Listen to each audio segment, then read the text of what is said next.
வணக்கம். நான் ஒரு மீன். நான் ஒரு நீர்வாழ் உயிரினம். நான் தண்ணீரில் வாழ்கிறேன். நான் சுவாசிக்க என் செவுள்களை பயன்படுத்துகிறேன். எனக்கு நீந்துவதற்கு துடுப்புகள் மற்றும் என் உடலை பாதுகாக்க செதில்கள் உள்ளன. ஈனத்தை பொறுத்து என்னால் முடியும்.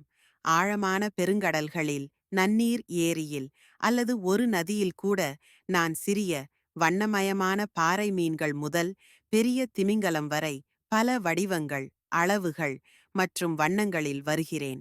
சுற்றுச்சூழலில் எனது முக்கிய வேலை உணவுக்காக வேட்டையாடுவது அல்லது நீருக்கடியில் செல்ல உங்களுக்கு உதவி தேவைப்பட்டால் நான் உங்கள் நிபுணன். நான் சாமி தி ஷார்க், அலைகளின் ஆட்சியாளர் மற்றும் ஆழமான பாதுகாவலர். நான் ஒரு நேர்த்தியான, வேகமான நீச்சல் வீரன்.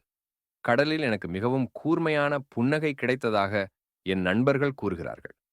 நான் பவளப்பாறைகள் வழியாக பயணம் செய்வதையும், டால்பின்களுடன் டேக் விளையாடுவதையும், நிச்சயமாக எனது கடல் வீட்டை சுத்தமாகவும் செழிப்பாகவும் வைத்திருப்பதை விரும்புகிறேன். ஆனால் கவலைப்பட வேண்டாம். சிறந்த வேட்டையாடுபவர் என்ற எனது நற்பெயரைப் பற்றி நான் இல்லை. கடல் பாதுகாப்பு மற்றும் கடல்வாழ் உயிரினங்கள் எவ்வளவு அற்புதமான மற்றும் முக்கியமானவை என்பதைப் பற்றிய விழிப்புணர்வை பரப்புவதற்கும் நான் ஒரு பெரிய வக்கீலாக இருக்கிறேன். நீருக்கடியில் உலகம் பற்றி கேள்வி உள்ளதா? உள்ளே நுழைந்து என்னிடம் கேளுங்கள்.